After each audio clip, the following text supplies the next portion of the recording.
শহীদ রাষ্ট্রপতি জিয়াউর রহমান স্যারের মুখনিসৃত যে বক্তব্য আপনারা শুনেছেন, অর্থাৎ উনি ওই সময়ও কিন্তু চিন্তা করেছেন বাংলাদেশের বিরাট জনসংখ্যাকে যদি স্বাস্থ্যসেবা দিতে হয় সকল সিস্টেম অফ মেডিসিনকেই গুরুত্ব দেওয়া উচিত, এবং সেটি তাহলে সবাই তো সব লেভেলে যেতে পারে না, আবার সব লেভেলে সব সেবা দেওয়া সম্ভব না।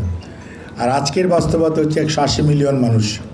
এই 180 মিলিয়ন মানুষকে যদি অ্যাড্রেস করতে হয়, যে পরিমাণ financial resource and human resource mobilise করা দরকার, সেইটার মধ্যে মারাত্মক প্রতিবন্ধকতা এবং চ্যালেঞ্জ আছে।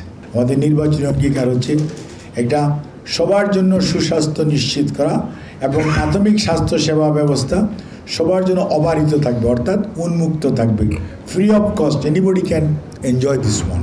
আরেকটা হচ্ছে জরুরি স্বাস্থ্য ব্যবস্থা, যাতে সবাই জরুরি স্বাস্থ্য ব্যবস্থাটা বিনা পয়সায় গ্রহণ করতে পারে দেশের যে কোনো অঞ্চল থেকে। আর বিশেষায়িত স্বাস্থ্য ব্যবস্থা সেটা যে পে করতে পারবে সে পে করবে, যাদের পে করার ক্ষমতা নাই রাষ্ট্র সেটার জন্য পে করবে। কাজে চিকিৎসা ব্যতীত কোনো মানুষ থাকবে না, এটা হচ্ছে মুদ্রা কথা। যার জন্য এবারের বাজেটে দেখবেন সেকেন্ড হাইয়েস্ট বাজেট অ্যালোকেট করা হয়েছে ministry of health and family ওয়েলফেয়ারের জন্য। কারণ সরকার মনে করে এবং আমাদের মাননীয় প্রধানমন্ত্রী বিশ্বাস করেন, আমাদের দল বিএনপি বিশ্বাস করে জনগণের সুস্বাস্থ্য নিশ্চিত করা রাষ্ট্রের দায়িত্ব। আর বিএনপি এই কাজটি প্রথম থেকেই করে এসছে। স্বাস্থ্যর যত ভালো দিক এই যে মনে করেন ইমিউনাইজেশন, এই যে ভ্যাকসিন দেওয়া, এই ভ্যাকসিন দেওয়া চালুই করছেন শহীদ রাষ্ট্রপতি জিয়াউর রহমান। ইউসিআই ছিল, পিপিআই ছিল। বিগত সময়ে কি হয়েছে তার প্রভাব আজকে মিজেলস নিয়ে কি হচ্ছে সেটি আপনারা দেখতে পাচ্ছেন। অর্থাৎ সঠিক সময়ে সঠিক কাজটি যদি করা না হয় তাহলে এটার যে প্রভাব সমাজে কত ব্যাপক হতে পারে তার অন্যতম উদাহরণ, এবং নেগলিজেন্সের অন্যতম উদাহরণ মিজেলস।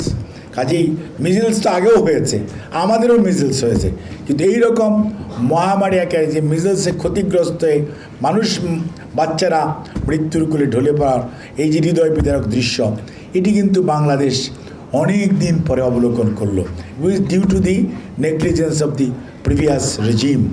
কাজেই এগুলো কোনো অবস্থাতেই ক্ষমার যোগ্য না। All these are unpardonable offence, এবং এগুলো প্রিভেন্টেবল। সো এই প্রিভেন্টেবল যেগুলো সেগুলো আমাদের যথাযথভাবে করা উচিত। কাজে আমি মনে করি আমাদের যে ইউনানি আয়ুর্বেদের যে চিকিৎসকরা আছেন, হোমিওপ্যাথি চিকিৎসকরা আছেন, আপনাদের যে সমস্যা you need to sit with your health minister, director general এবং অন্য যারা প্ল্যানার আছে, এবং ওনাদের সাথে আপনাদের বসতে হবে, কথা বলতে হবে। কথা বলে আপনাদের সেই বিষয়গুলো ওনাদেরকে যেমন অনুধাবন করাতে হবে, সেগুলো নিয়ে আপনাদের বিভিন্ন জায়গায় দৌড়ে সরকারি যে পৃষ্ঠপোষকতা সেটি আদায় করতে হবে। এ ব্যাপারে আপনার উদ্যোগ গ্রহণ করবেন। আমরা আপনাদেরকে অতীতেও সহযোগিতা করেছি, এখনও ইনশাল্লাহ সহযোগিতা।